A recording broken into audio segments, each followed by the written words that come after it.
उपमुख्यमंत्री एकनाथ शिंदे यांचा आज वर्धा दौरा आहे।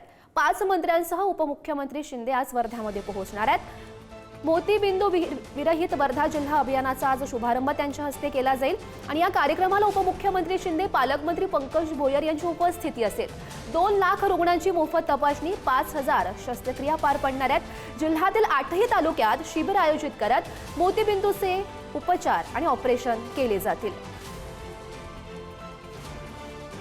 वर्ध्याचे पालकमंत्री पंकज भोयर यांच्या संकल्पनेतून मोतीबिंदू विरहित वर्धा जिल्हा अभियान राबवण्यात येत आहे। वर्ध्यातील चरका भवन परिसरामध्ये मी आहे आणि याच ठिकाणी उपमुख्यमंत्री एकनाथ शिंदे यांच्या उपस्थितीमध्ये तसेच अनेक मंत्र्यांच्या उपस्थितीमध्ये या अभियानाचा शुभारंभ आज करण्यात येणार आहे। मोतीबिंदू आरोग्य तपासणी शिबिर येथे घेण्यात येणार आहे। जिल्ह्यातील 8ही तालुक्यात हे शिबिर घेण्यात येणार असून 2 लाख रुग्णांवर ची तपासणी या शिबिरांतर्गत करण्यात येणार आहे। तसेच 5000 रुग्णांवर शस्त्रक्रिया करण्याचे नियोजन प्रशासनाच्या वतीने करण्यात आलेले आहे।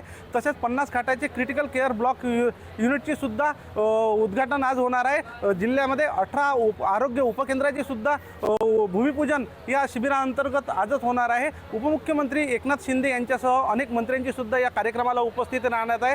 चरका भवन येथे 73 स्टॉल लावण्यात आले आहे। आरोग्य विभागाच्या वतीने रुग्णांची नोंदणी, तपासणी तसेच चष्मे वाटप सुद्धा या स्टॉल अंतर्गत होणार आहे। एकूणच वर्धा जिल्ह्यामध्ये आज जय्यत तयारी करण्यात आली असून प्रशासन पोलिसांचा सुद्धा चोख बंदोबस्त या कार्यक्रमाला आहे। एकनाथ शिंदे या मंचकावरून काय संबोधतात, उपस्थितांना काय मार्गदर्शन करतात याकडे सर्वांचे लक्ष लागले आहे। पंकज गादगे, पुढारी न्यूज, वर्धा।